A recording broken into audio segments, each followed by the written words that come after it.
Hey guys, Oplevel 2ZZ, about to show you guys a late post of what I have been doing exactly, and what I obtained, um, and then jump on to the end to an event that I'm doing tomorrow.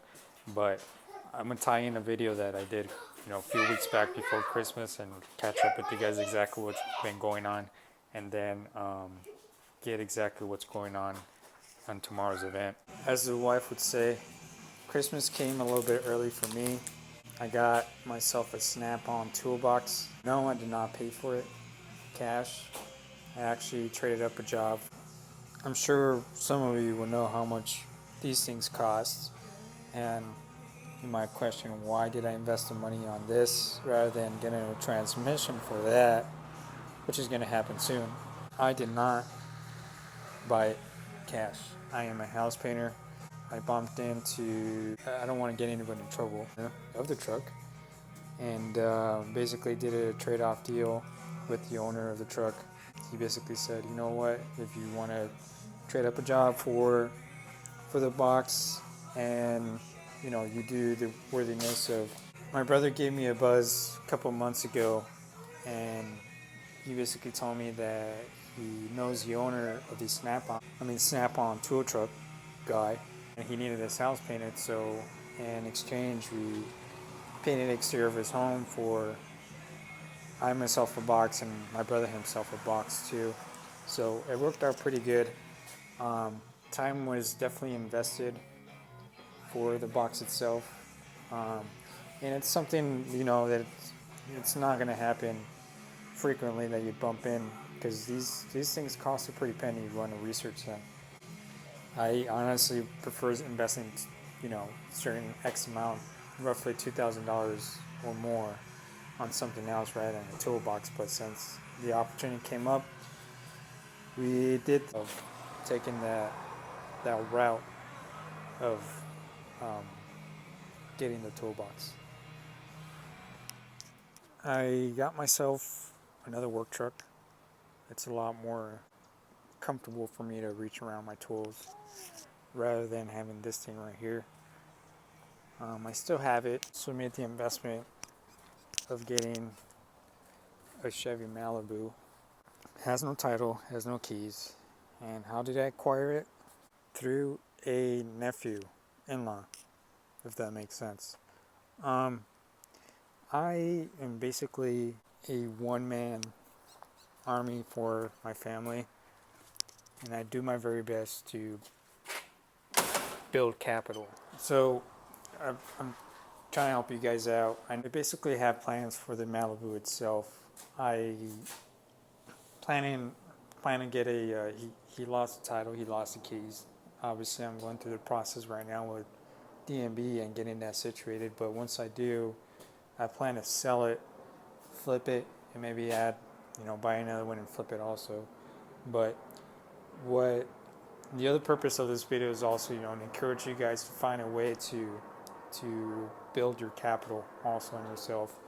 I'm sure most of you guys might have, some other household incomes besides yourselves, but in my case, I'm basically a one-man army, so I got to find solutions around what's going on. But if you are one household army type of deal, I would say, or not, try to find ways to,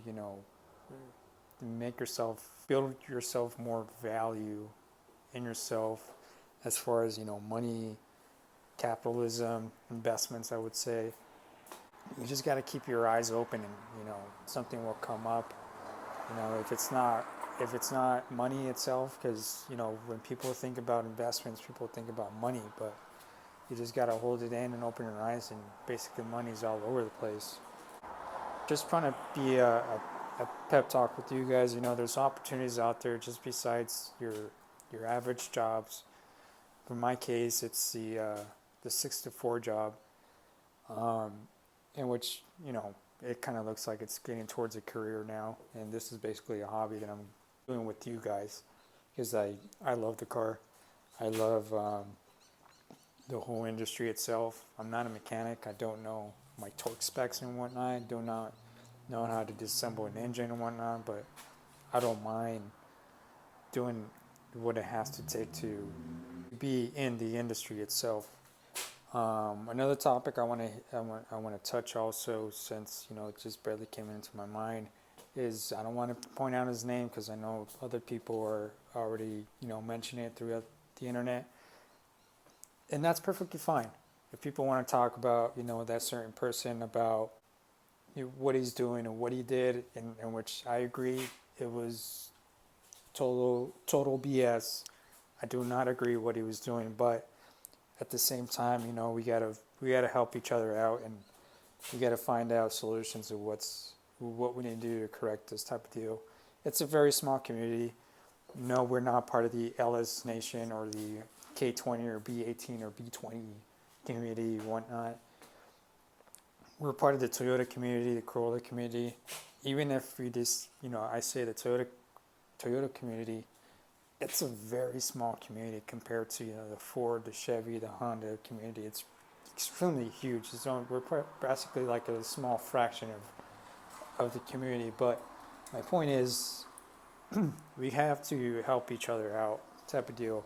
And I don't want to name exactly who the person is, in which I followed his videos, and I did catch a couple, remarks about his videos, doing facts and whatnot on his cars, in which I knew it was BS. But you gotta respect each other's opinions and whatnot. If that's you can't tell another adult what to do in their life. That's basically it. I hope everything works well for him, and whatever he's going through, he goes through it. And of course, it was something horrible, something that it was unfortunate for the people who actually got a taste of it. We all learn from mistakes. That's what it is. And of course, I always say to myself, I'm not the greatest person in the world as part of the automobile industry, but there's way more people that do not know what I know. So those are for the people. Basically, I post for the people that do not know, and I'm sure the people that do know more than me want to know exactly what's out there, because it's not just about them. It's also what's out there to grow our community and be social as humans. We want to interact, and we want to know, we want to explore, and we want to better ourselves. So the more stuff we know, the better we are. And when we stumble upon speed bumps, you just got to keep on going, no matter what. We're the human race. We want to go forward, and as as soon as I got my XRS, I thought I was like the luckiest man in the world. I need to do stuff to the car. So we're never satisfied at all. We're never satisfied. There's always something that's coming up, and you want more and more and more. And it's not just me. It's not just you guys. It's the whole human race. Basically, the stuff that I learned, I want to teach you guys to better your guys' selves too. So going back to the whole snap-on toolbox, you got to be smart. And sometimes it's not about the money. It's moving your cards right and knowing exactly what to move and whatnot. So it's not about the investments, the money, because that certain person did it for their money.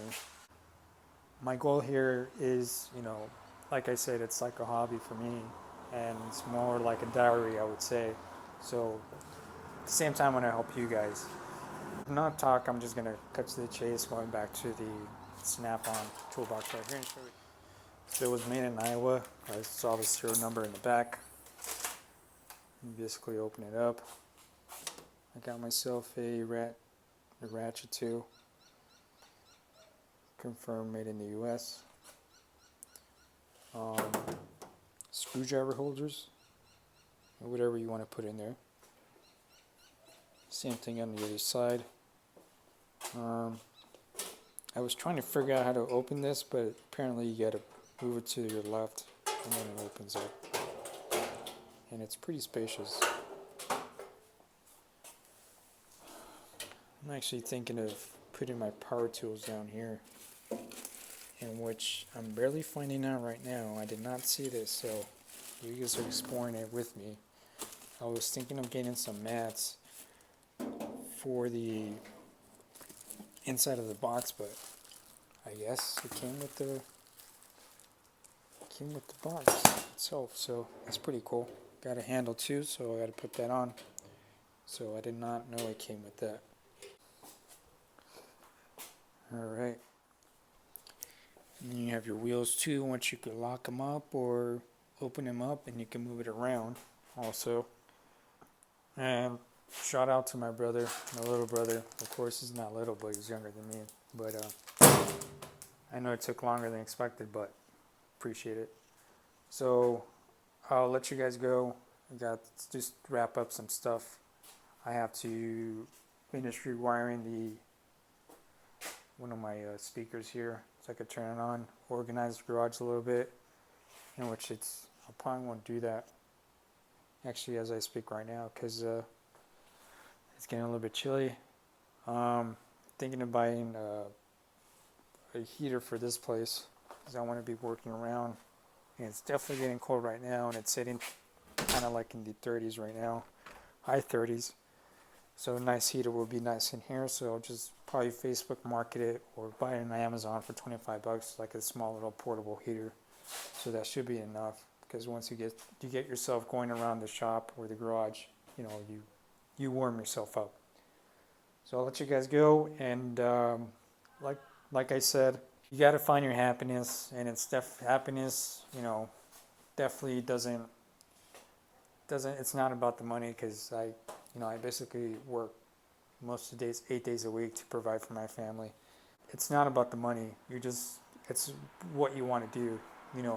There'll be days in which, I don't get rest, in which, I plan to get some rest, around Christmas time, which is happening soon. So I'll get my rest then. But my point is, you have a couple bucks saved up, but it's not about the money.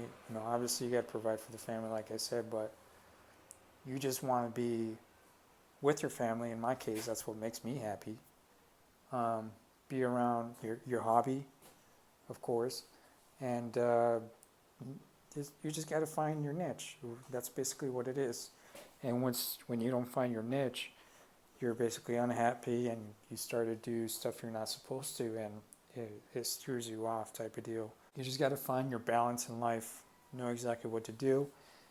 And you guys have any questions about anything, just let me know regarding anything, since I'm already touching the subject. Getting a little bit sentimental, being a little bit gay over here. No homo. But let me, I'll be more than happy to help you guys out with the knowledge that I have. And like I said, I'm not a mechanic, but I know how to open up my eyes. I know how to play my cards around life, and just do exactly what you like. And enough said. For the next video, I'll definitely post about the XRS and not get too sentimental. I'll see you guys.